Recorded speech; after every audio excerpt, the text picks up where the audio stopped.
Seed ball. ఇవి మీలాగే గోపాలపట్నం జిల్లా పరిషత్ హై స్కూల్లో బాయ్స్ అండ్ గర్ల్స్ స్టూడెంట్స్ తయారు చేశారు.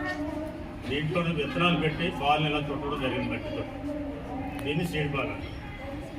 ముందుగా విత్తనాలు రెడీ చేసుకుని తర్వాత మట్టిలో మేము దేశవాళీ ఆవు పేడను కలిపాం ఎరువుగా కలిపిన తర్వాత దాంట్లో సీడ్ పెట్టి ఇలా బాక్స్లో తయారు చేస్తాం. దీంట్లో విత్తనాలు చాలా ఉన్నాయి.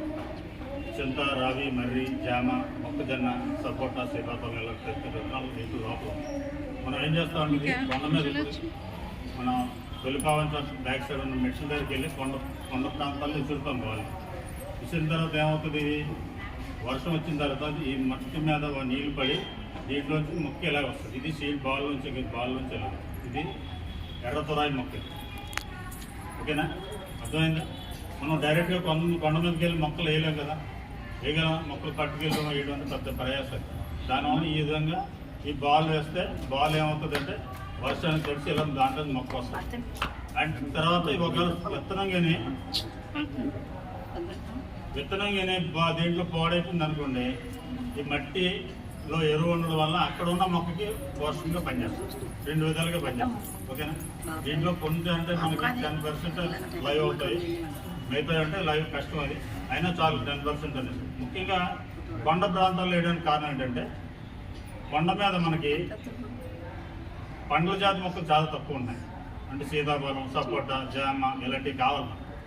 అక్కడ కొన్ని జంతువులు తింటే కోతులు అవి కిందకు వచ్చేస్తున్నాయి. ఆ కొండపైన అటువంటి మొక్కలు పళ్ళు లేకపోవడం వల్ల కిందకు వచ్చేస్తుంది. మన జనాల మధ్యలోకి వచ్చి వాడుకుంటాం. దానివల్ల అక్కడ ఉన్న జాతులు అక్కడే ఉండాలి. ఆ కాన్సెప్ట్ తోటి ఇవి మా JD foundation, joint for development JD foundation, CBI మాజీ జాయింట్ డైరెక్టర్ శ్రీ వివి లక్ష్మీనారాయణ గారు మా చైర్మన్ గారు, ఆయన ప్రోద్బలంతో ఈరోజు ఇక్కడ గతంలో తయారు చేసిన సీడ్ బాల్స్ మన గురుకుల స్కూల్ ద్వారా, సంస్కృత ఉన్నత పాఠశాల సింహాచలం స్కూల్ ద్వారా మనం ఇప్పుడు కొండపైన అయిపోతాం. మీ అందరూ మంచి డిసిప్లైన్, ఇప్పుడు ఎలా డిసిప్లైన్లో కూర్చున్నారో అక్కడ మేము చెప్పినట్టుగా కొండపైకి ఇసరడం అని బాల్ అందరూ ఇస్తుంటారు కదా. తయారు చేశారు 30,000 తయారు చేశారు.